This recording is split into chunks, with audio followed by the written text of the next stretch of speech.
तो आज हम पढ़ेंगे लिमिट्स। क्या पढ़ेंगे? लिमिट्स।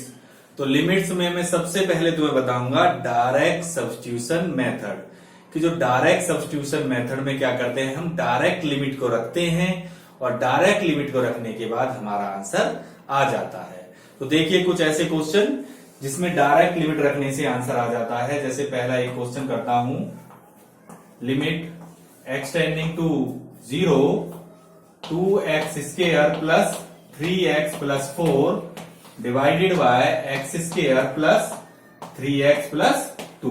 ठीक है, तो ये क्वेश्चन है। तो इसमें लिमिट हमें दे रखी है, लिमिट एक्स टेंडिंग टू 0। तो मैं जहां जहां मेरा x है वहां क्या कर देता हूं, 0 रख देता हूं, डायरेक्ट लिमिट रख देता हूं।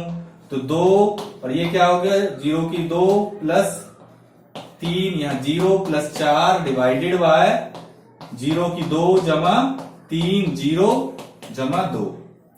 ठीक है, और एक बात और याद रखना कि जब हम लिमिट रख देते हैं, पुट कर देते हैं, तो ये लिमिट एक्सटेंडिंग टू वर्ड लिखते नहीं है।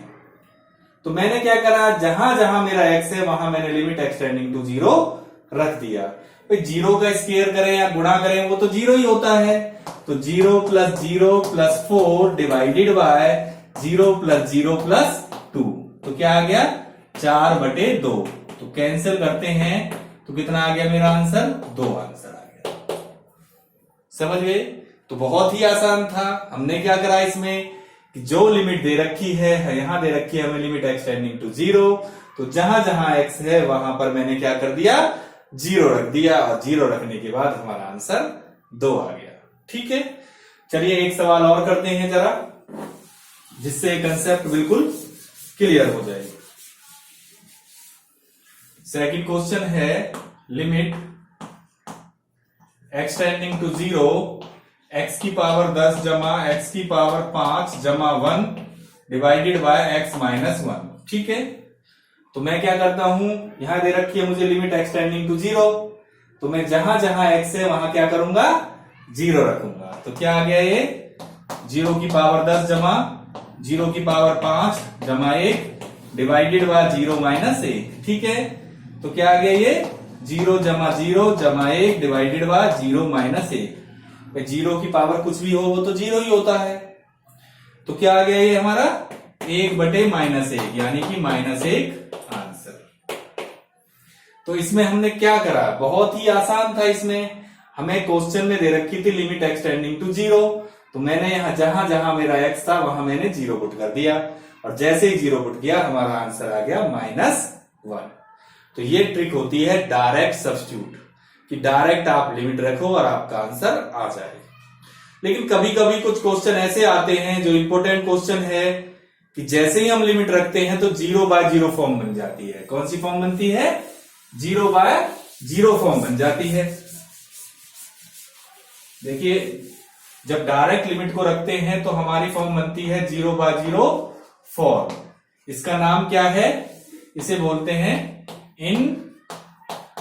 Indeterminate form. कौन सी फॉर्म होती है ये, इनडिटरमिनेट फॉर्म होती है। जब हमें डायरेक्ट लिमिट रखें और हमारी 0/0 फॉर्म यानी कि इनडिटरमिनेट फॉर्म बन जाए, तो हम किसी स्पेशल रूल या किसी मेथड की सहायता से ऐसे क्वेश्चन को फिर सॉल्व करते हैं। ठीक है, यदि 0/0 फॉर्म बने तो क्वेश्चन आगे होगा, क्वेश्चन या तो स्पेशल मेथड से होगा, ठीक है, या किसी रूल से होगा। तो देखिए मैं करता हूं जरा, पहले किसी रूल से करके दिखाता हूं। By using limit x tending to a, x की पावर n माइनस a की power n divided by x minus a equal to n(a)(n-1) rule. 0/0 form को इस रूल से भी कर सकते हैं, लेकिन कब कर सकते हैं, यदि क्वेश्चन की फॉर्म ऐसी हो, इस टाइप्स की क्वेश्चन की फॉर्म ऐसी है, आ गई है, तो ये रूल अप्लाई किया जा सकता है, अदरवाइज ये रूल नहीं अप्लाई किया जा सकता। तो स्पेशल केस में यदि क्वेश्चन ऐसी फॉर्म में बन जाए तो ही हम इस रूल को अप्लाई कर सकते हैं। तो देखिए मैं एक करता हूं जरा, जैसे limit x tending to 2 x की power 3 minus 8 divided by x minus 2। ये मई 2019 में आया था एग्जाम में, 4 नंबर का क्वेश्चन था ये। तो मैं क्या करता हूं, सबसे पहले मैं क्या करूंगा, डायरेक्ट लिमिट पुट करूंगा। तो डायरेक्ट रखो, इसमें जहां जहां x है वहां 2 रखो। तो 2 की 3 माइनस 8 डिवाइडेड बाय 2 माइनस 2। तो कितना हो गया, 8 माइनस 8 बटे 2 माइनस 2, यानी कि 0 बटे 0 फॉर्म हमारी बन गई 0 बाय 0 फॉर्म। तो अब क्वेश्चन को या तो स्पेशल रूल से करना पड़ेगा या किसी मेथड से करना पड़ेगा। तो देखिए क्वेश्चन को अब दोबारा लिखता हूं मैं जरा, limit x tending to 2 x की power 3 minus 8 divided by x minus 2। ठीक है, तो 8 को क्या लिख सकते हैं, 8 को लिख सकते हैं 2 की पावर 2 की पावर 3। तो ये हो गया x की पावर 3 माइनस 2 की पावर 3 बटे x माइनस 2। भाई 8 को 2 की पावर 3 लिख सकते हैं कि 2 इंटू 2 इंटू 2, 2 दूनी 4, 4 दूनी 8। ठीक है, तो अभी तक जो मेरा क्वेश्चन है वो क्या है, सबसे पहले मैंने क्वेश्चन लिखा, क्वेश्चन में डायरेक्ट लिमिट करी, लिमिट करने के बाद मेरी क्या फॉर्म बन गई, 0 बाय 0 फॉर्म बन गई। तो 0 बाय 0 फॉर्म बनने के बाद फिर दोबारा से मैंने क्वेश्चन लिखा, और जहां 8 लिखा हुआ है तो 8 को भी लिख सकता हूं 2 की पावर 3, 2 की पावर 3। ठीक है, तो यहां तक हम क्वेश्चन को ले आए हैं। तो जरा देखें आगे,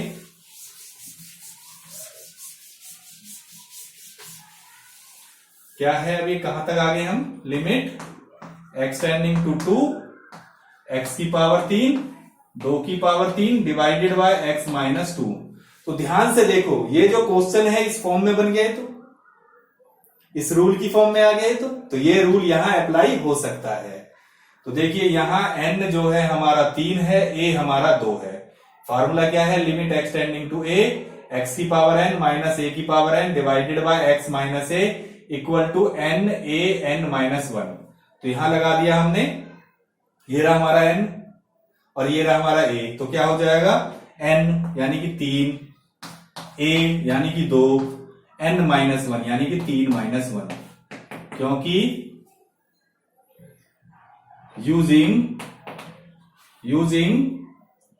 limit x tending to a x की पावर n माइनस a की power n divided by x minus a equal to n a n minus 1। ठीक है, फार्मूला लगा दिया, ये फॉर्म बन गई। तो फार्मूला यहां पर n हमारा कितना है, 3 आगे लिया है क्योंकि 3 आगे है, फिर a हमारा a 2 है तो 2 लिख दिया, और फिर n माइनस 1 यानी कि 3 माइनस 1। ठीक है, तो कितना आ गया, ये 3 और ये 2 की पावर 2 यानी कि 3 इंटू 4 यानी कि 12, ये आ गया आंसर। ठीक है, तो देखो ध्यान से देखा हमने कि ये जो क्वेश्चन है इस फॉर्म में आ गया, इस फॉर्म में आ गया, तो ये वाला फार्मूला हम अप्लाई कर सकते हैं, n a n की पावर n a और a की पावर n माइनस 1। तो हमारा n ये था, a हमारा 2 था, और 2 की पावर n माइनस 1 यानी कि 3 माइनस 1। तो 3 माइनस 1 2 आ गई, 2 दूनी 4 और 3 12 हो गया तुम्हारा। ठीक है, समझ में आ गया। तो आगे करते हैं जरा, इसका आगे मेथड करता हूं जरा, फैक्टराइजेशन मेथड 0 बाय 0 फॉर्म को करके दिखाते हैं जरा।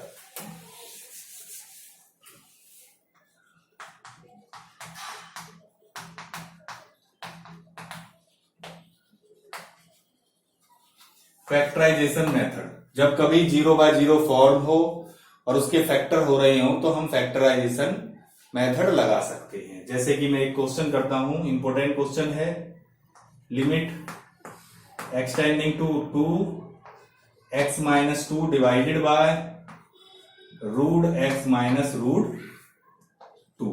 ठीक है, तो सबसे पहले मैं क्या करूंगा, सबसे पहले डायरेक्ट लिमिट को रखूंगा।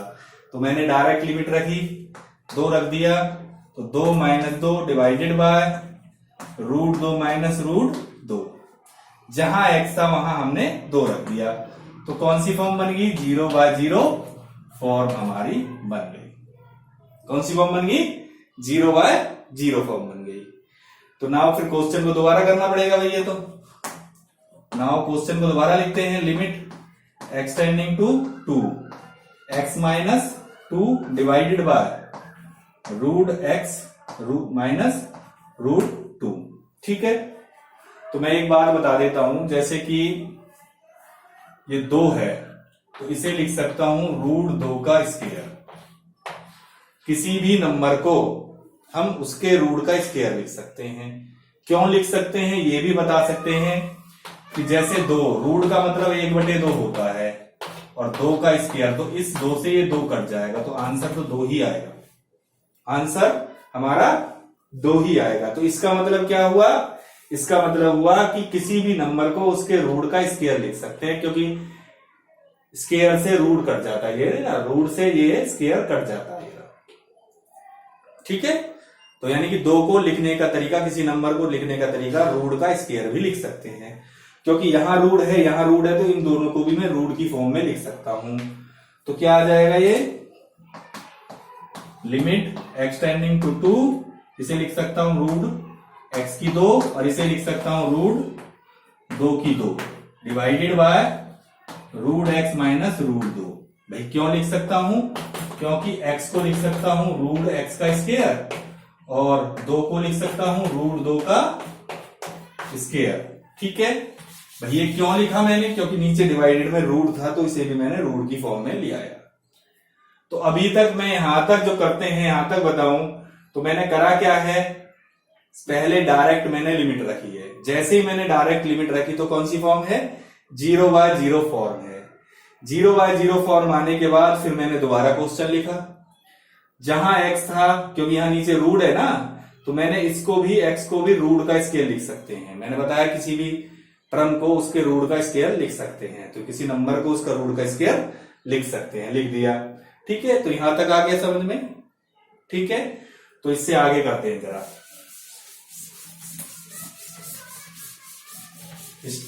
तो अभी तक हम कहां तक आए हैं इस क्वेश्चन में? हम आए हैं limit x tending to 2 √x की 2 माइनस √2 की 2 डिवाइडेड बाय √x माइनस √2। तो यहां तक हम क्वेश्चन में आ चुके हैं। तो ये तो फार्मूला हो गया a की 2 माइनस b की 2। क्या होता है फार्मूला? a प्लस b और a माइनस b।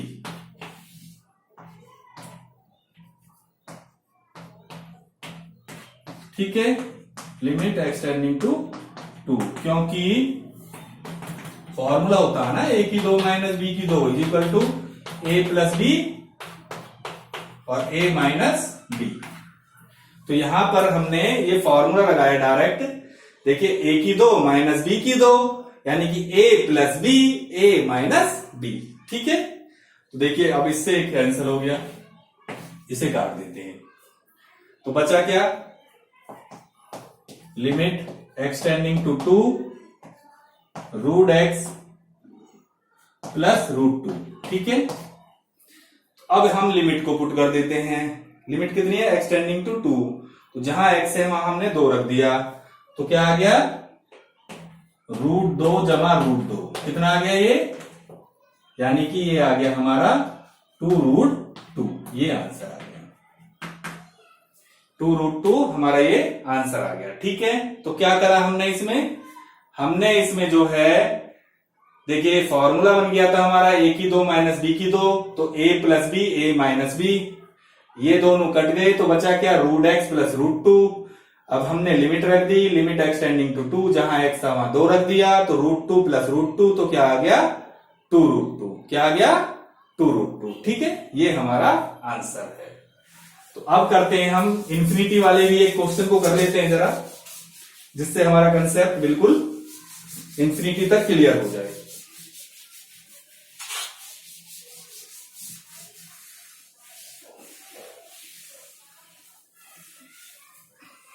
लिमिट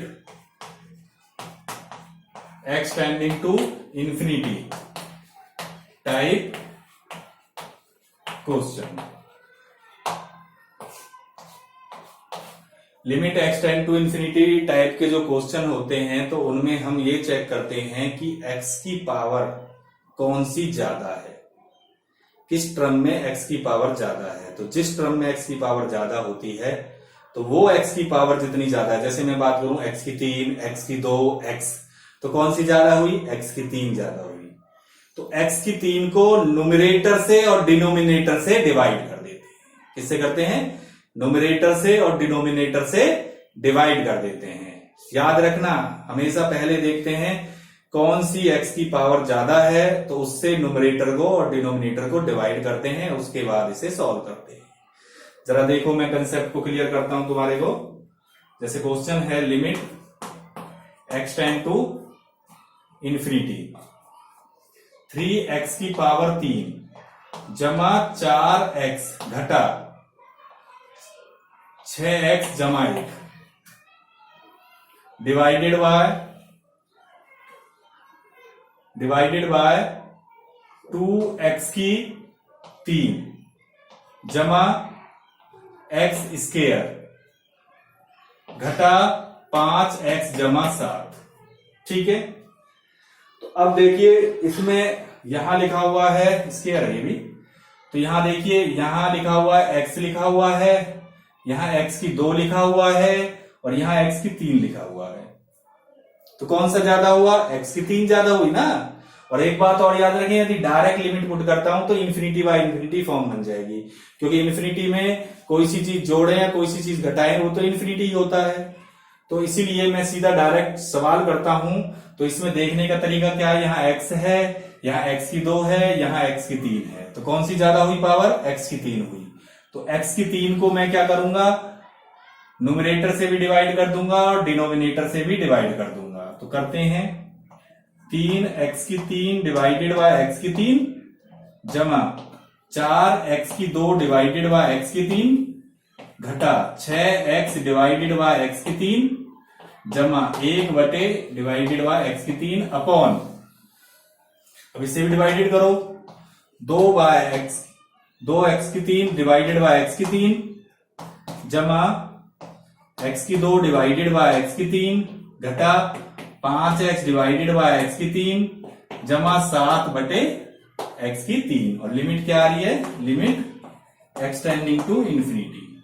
ठीक है, तो हमने देखा यहाँ x है, यहाँ x की 2 है, यहाँ x की 3 है, x की 3 वाली पावर ज्यादा है, इसीलिए सबको x की 3 से हमने डिवाइड कर दिया, ये डिवाइड कर दिया। अब काट देते हैं जो कट रहा होगा।